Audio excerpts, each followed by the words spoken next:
صلوات پڑھیں پر امام کے اصحاب میں سے ایک تھے جناب حضرت جابر جوفی، اور اسی طرح سے کافی اصحاب تھے، انہی میں سے ایک تھے جناب سعد کا لقب تھا الخیر، کہ روایات میں ان کو کہا جاتا ہے سعد الخیر. اور یہ جو جناب حضرت سعد تھے یہ مروان ملعون کی نسل سے تھے. ایک دن رو رہے تھے تو امام نے فرمایا کہ کیوں رو رہے ہو؟ تو جناب سعد نے فرمایا میں کیوں نہ روؤں، میں اس نسل سے ہوں کہ جسے قرآن میں شجرہ ملعونہ کہا گیا ہے. تو آپ نے فرمایا انت اموی منا اہل البیت، کہ تم بنو امیہ کے وہ فرد ہو کہ جو ہم اہل بیت میں سے ہو. اس چیز کو میں عام طور پر بیان کرتا ہوں، کیوں کہ شجروں کی اتنی حیثیت نہیں ہے، حب اہل بیت کی حیثیت، کوئی کسی بھی خاندان کا ہو. یعنی ہمیں بھی جان لینا چاہیے کہ بعض دفعہ کیونکہ ہم جس معاشرے میں ہیں خصوصاً انڈیا پاکستان کے، وہاں پر یہ سلسلہ زیادہ ہے ذات پات کا. جو ذاتیں انڈیا میں پاکستان میں زیادہ شور ہے اتنا کہیں نہیں ہے. مثلا یہ تیلی ہے، یہ نائی ہے، یہ قصائی ہے، یہ مسلی ہے، یہ میراثی ہے. نہ بابا ایسی کوئی حیثیت نہیں ہے. اگر ہمارے ماں باپ بھی سرسوں کا تیل نکال رہے ہوتے تو بچوں کے لیے سب سے آسان کام کیا ہوتا؟ کیونکہ کولو تیار ہے، یا وہ ہاتھ سے چلتا ہے یا وہ گائے سے چلتا ہے. تیل کی بوتلیں یا تیل کی چیزیں تیار ہیں، تیل کے کنستر ڈبے، سرسوں کے کنستر تیار ہیں، کھل کا استعمال جانتے ہیں. آخر میں ہم کیا کرتے؟ تیلی کوئی ہم نسل کے تیلی ہو جاتے ہیں. اچھا یہی تیلی اگر بہت بڑا بزنس مین بن جائے آئل کا تو کیا ہو جائے گا؟ اور اگر پوری اس کی نیسلے جیسی کمپنی ہو گئی تو کیا ہو جائے گا؟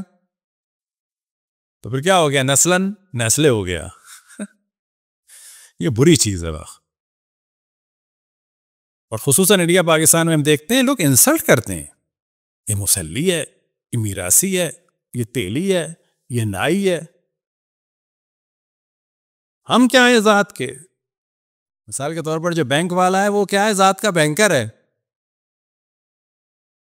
جو کلرک ہے وہ ذات کا کلرک ہے. یہ کیوں نہیں کہتے؟ جو یہاں ٹیکسی چلا رہا ہے یہ کون ہے ذات کے؟ ڈرائیور ہو گئے. جو سیکیورٹی پہ وہ ذات کا کیا ہو گیا؟ چوکیدار.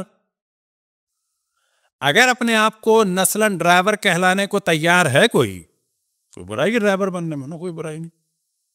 سیکیورٹی گارڈ میں برائی ہے؟ کوئی برائی نہیں. اگر اس میں برائی نہیں ہے تو پھر ہمیں اپنے دل کو کھولنا چاہیے، اور جب پاکستان جائیں تو ان کا بھی احترام کریں، اس میں بھی برائی نہیں ہے. صلوات پڑھیں پر محمد والے. اور اگر وہ محب اہل بیت ہوں اور ہمیں لگے کہ ہم سے بہتر ہیں تو ان کا اور زیادہ احترام کریں. واضح ہو جائے گی کہ اگر اب بھی کسی کے دل میں قطعاً یہ مراد نہیں ہے، لوگ فوراً اس کے بعد کہتے ہیں بس شادیاں کر لیں. یہاں کہاں نتیجہ ہم نے نکالا شادی کر لیں؟ نہ، شادی تو آپ ہر سید سے بھی نہیں کر سکتے کہ ہر سید سے شادی ہو سکتی ہے. مثلا لڑکی بہت پڑھی لکھی ہوئی اور لڑکا بالکل جاہل ہو سکتی شادی. جہاں یہ بات کرو لوگ کہتے ہیں کہ شادیاں کر لیں. نا بابا، اس میں شادی کا کچھ نہیں ہے. شادی کے لیے ضروری ہوتا ہے ایمان اور ایک میچنگ. ہاں، ایک تیلی کا لڑکا، پوتا دادا کے زمانے کا تیلی تھا، لڑکا جو ہے یہاں پر مثال کے طور پر پی ایچ ڈی ڈاکٹر ہو تو ہو سکتی ہے شادی، بالکل ہو سکتی ہے. کیا حرج ہے؟ شیعہ ہے، نیک ہے، پڑھا لکھا ہے، لڑکی پسند کرتی، ہو جائے گی شادی. تو امام فرماتے ہیں انت اموی، تم ہو بنی امیہ سے، ہو تم شجرہ خبیثہ سے، لیکن کیا ہو؟